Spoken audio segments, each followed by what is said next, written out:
د دې آیت مبارک بل یو معنا کړی دا مفسرین ډېر عجیب معنا هغه تاسو دوران بیانوم چې دا غي موافقت د دې خبرې سره ده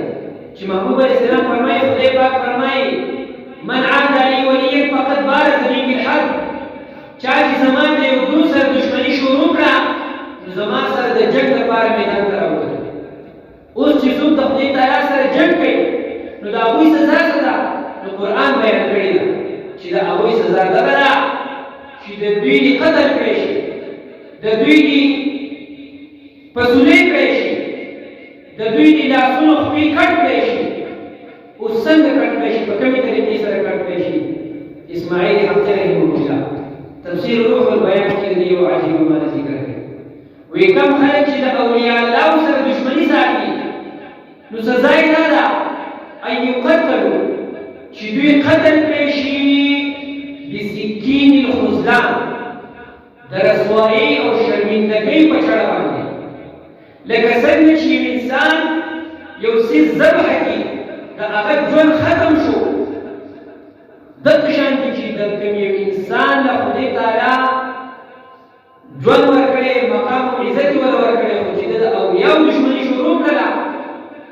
بس د عزت په دې باندې حالات شو د عزت ختم د عزت چې نو مړ شو اوس د دې پاس چې د زیات شروع شو رب جلاله مو تاسو ټول د دې زیات په مستقبل امين دویمه معنا کې چې کوم خلک د اولیاء سره دښمني ساتي نو دا هغوی سزا ده چې دوی پسولې کړی شي چې دوی ته د هجران رسۍ واچولی شي او په مناره د محروموالي باندې چې د خدای تعالی د رحمت نه د محرومه کېدلو او د خدای تعالی د درک چې کوم مثال میلاو د اخیره د هجران په رسۍ باندې دوی باندې کړی شي مقصد دا دی خبرو کې یو انسان د خدای په درک کې سره مقبول هم وي او چې د اولیاء دښمني شروع کړه هغه ټول بدل ختمي رب جلاله مو تاسو ته بهایم وساتلی امين دې زموږ سنت وساتلی امين محترم بیا مخکې رب جلاله فرمایي او تقطع ايديهم وارجلهم چې کوم خلک د اولیاء دښمني کوي دا هغوی سزا دا ده چې د دوی لاسونه کټ کړی شي د سره کټ کړی شي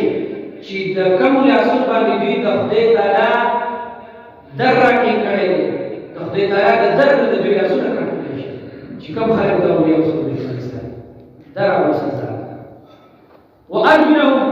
کوم خپو باندې دوی د خدای تعالی رضا ته ځي خو چې د خدای تعالی د دوستانو دښمني کوي د دوی خپې دي د هغې نه کټ کړی شي چې د خدای تعالی رضا ته بیان شي من خلاف وزکا من خلاف من فمن دعا الاخر چې دوی د اولیاء سره مخالفت ساتي د هغې د وجې د قیس سره بیا مخکې فرمایي چې دا د دوی لپاره په دنیا کې د رسوایۍ سزا ده او په آخرت کې چې د دوی لپاره ډېر لوی عذاب دی رب جلاله مو تاسو ټول د عذاب نه محفوظ ساتي امين عذاب ولسره چې کوم خلک د اولیاء سره مینه محبت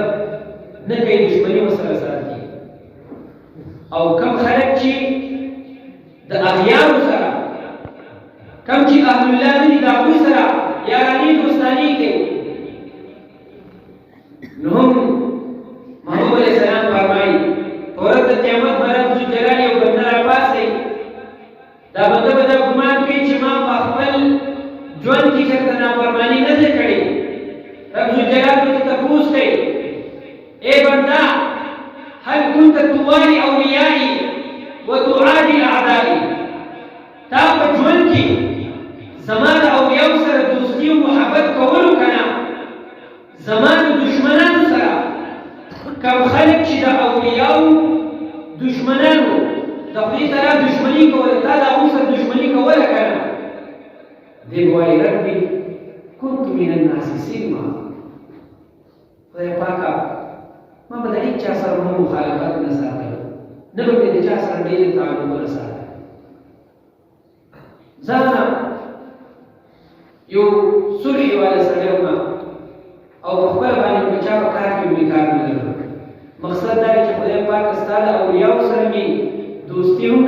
ساتلي ستا او دشمنانو سره مې دشمني هم نه ده ساتلې رب الجلال ورته فرمایي وعزتي وجلالي لا ينال رحمتي من لم يوالي زما دې په خپل عزت باندې زما دې په خپل جلال او شان باندې قسم وي چې کوم یو انسان زما د اولیاو سره دوستي نه کوي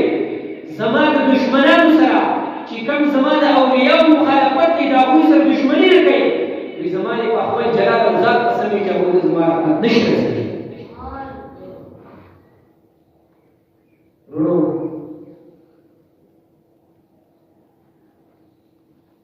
وایي د مخلص سړي سخته رویه برداشت کوي د مخلص سړي سخته رویه برداشت کوي ورنه د منافقانو نرمي به تباهي درلودي منافق سړی چې دا ډېر نرم وي او مخلص سړی چې دی سخت وي خو منافق تا پټ تباه کوي هغه تباهي چې تا تباه کوي چې په ځان پوهېږي ته یې ختم کړی مخلص به تقار شي خو حقیقت کې دا کامیابی رب الجلال موږ تاسو ټول د اولیاءو تعظیم په اخلاص سره نصیب کړي آمین بل یو عالم تیر شوی دی نن سبا تاسو وګورئ مونځ اودس به نه کوي په حرامو کې وختي کاروبار وي حرام وي چې چرته کې دروغ وي چرته غیبتونه وي قسمونه کارونه په دروغ باندې وي او د یو دشمنۍ د میزان نیولې او تا ته څه وایي پنځه وخته مونځ اودس کوئ ټول د خدای وایي هغه خلکو ته د دې عالم نه یو مثال حضرت عبدالله بن مبارک رحمت الله تعالی علیه دا یو داسې کامل ولولاد تېر شوی دی چې دی عرب او عجم مني عالم هم دی او د هغې سره سره متقي تقوادار پرهېزګار ولولاد هم دی دی چې کله وفات کړی شو نو چا په خوب کې ویل ای عبدالله بن مبارکه رب الجلال سره څه معامله وکړه د وی خدای پاک راله سزا راکړې او 3 کاله یې په شان ورکړایو عالم ولی الله چا په خوب کې ویل د خدای پاک له سزا راکړې او 3 کاله یې داسې ورولایو ځان تاسو کې چې دا په سمانه وجه سوا وی وجه دا و چې خدای پاک راته فرمایل لأنك نظرت إلى صاحب بدعة باللطف تا یو پر د یو بدعتي هغه کس چې د یو دشمن هغه سره دا پرون تندي باندې یو پر سره میلاو شوی هغه ته نظر کړو په روحانه تندي باندې او زما د دشمنانو سره د دشمنی نه ساتلې په باغې باندې خدای پاک سره راکړي استغفر الله ورو زمو وسرنن سبا ناس تپاس او بوتونو شکونو او خجور کارونو یاراني دوستاني هغه خلک چې په اولیاو پسې خبرې کوي او کم خلک ورسره تعلق ساتي وروڼه را بیدار شئ دغه خلک متباکۍ وایي چې د اولیاو دشمني کوي او ستاسو سره ملګرتیا کوئ ځان په خپل باندې تباهۍ ته وځوي رب الجلال موږ تاسو ټول دې تباهۍ نه وساتي آمین عبدالله بن مبارک داغه بشانی علم داغه بشانی تقوا پرهیزګاري نن سبا څوک په ځان کې راایستلی شي چې تاسو یو عظیمه هستي په خدای پاک رانیسي ما تاسو زموږ عبادتونه بسئ زموږ پوهه بسئ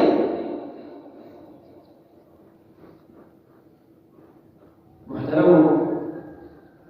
نن سبا چې څومره خلک د اولیاو دشمني کوي محبوب علیہ الصلوۃ والسلام مبارک فرمایل انما اخاف على امتي الائمه المضلين زوپا خپل امت باندې د گمراه امامانو دی زوپا خپل امت باندې د گمراه امامانو علماء مقررینو دی چې دوی په تفاصیل لهجه استعمالي خواږه خواږه اوازونه به ورته راپرېږدي یو قصه به ختموي بله قصه به شروع کوي او خلک به د اولیاو دښمنۍ ته تیار وي په خپله باندې به هم تبه کړو خلک به هم تباه کوي محمد علیه السلام فرمایي چې زه دا وجهېږم نو هغه خلک چې کوم ته بار بار زموږ زړې عقیدې والا خلک چغې وهي چې د دې بد عقیدو مولانو مسلې ما اورئ ورنه ډېر ارمان وکړي په وخت کېږي بیا په هغه وخت کې چا د ارمان او افسوس هېڅ پیدا نه ورکوي نن سبا خو ما ته دین بیانوي زه په سند پوهېږم ډېره د افسوس خبره ده تو په دین کې ځان بیخي لاله کړي چېرې زه دین نه پېژنم دا خو پېژنې که چې ستا د پلار او د نیکه سم کومه عقیده وه نوی دین خو نه دی راغلی خو هغه عقیده او هغه دین راټینګ کړه هغه هم ستا دین دی او محمود علیه السلام مبارک به فرمایل زرد چې داسې زمانه به راشي پرې خلکو باندې چې دا خلک به تاسو ته داسې احادیث بیانوي داسې خبرې به بیانوي چې هغه خبرې نه به تاسو اورېدلي نه به ستاسو پلارانو نیکونو اورېدلي ارونو دا حدیث شریف په مسلم صحیح کې موجود دی که څوک وایي ورته به وښایو محمود علیه السلام فرمایي داسې خلک به راشي تاسو ته به داسې خبرې کوي چې هغه خبرې به نه تاسو اورېدلي نه به ستاسو پلارانو نیکونو اورېدلي د اولیاو مخالفت کول د باباګانو مخالفت کول دا نه چېرته موږ اورېدلی وو نه زموږ پلارانو نیکونو اورېدلی نن سبا دا مولان وایي که نه وایي محبوب علیه السلام فرمایي دغه خلک چې دي فإیاکم وإیاهم د دوی نه ځان هم وساتئ او د ځان نه هم وساتئ تاسو سره هم تعلق وساتئ او که ستاسو سره تعلق ساتي نو تاسو یې هم ځان ته مه پرېږدئ محبوب علیه السلام فرمایي لا یضلونکم ولا یفتنونکم چې دوی تاسو په فتنه کې واچوي او تاسو ګمراه کړئ بس خبره په دې ځای باندې محمد علیه السلام ختمه کړې ده چې څومره هم د اولیاو دښمني ده دشمنان دي محمود علیه السلام مبارک فرمایل افضل الايمان الحب في الله والبغض في الله د ټول نه بهترین ایمان دی چې انسان د چا سره محبت ساتي هم به سره صرف د خدای تعالی د رضا لپاره ساتي چې د اولیاء سره محبت ساتي د هغوی قدر او عظمت په دې ساتي صرف د خدای تعالی د رضا لپاره څومره چې اغیار خلک بلاغیره خلک د هغوی سره دښمني ساتي هم به سره صرف د خدای تعالی د رضا لپاره زه په دې دنیا کې کوم باندې انسان داسې چې ښایي په کلکه عقیده باندې بیا هم چې د نورو بد عقیدو ګمراه خلکو سره خپل تعلقونه ساتي یاره بس مینه کېږي بغیر د دې نه پته به درته ولګي چې کله مقرره بیا به درته ووایي چې یاره بغیر دې نه کېده که نه کېده الحمدلله خدای تعالی دې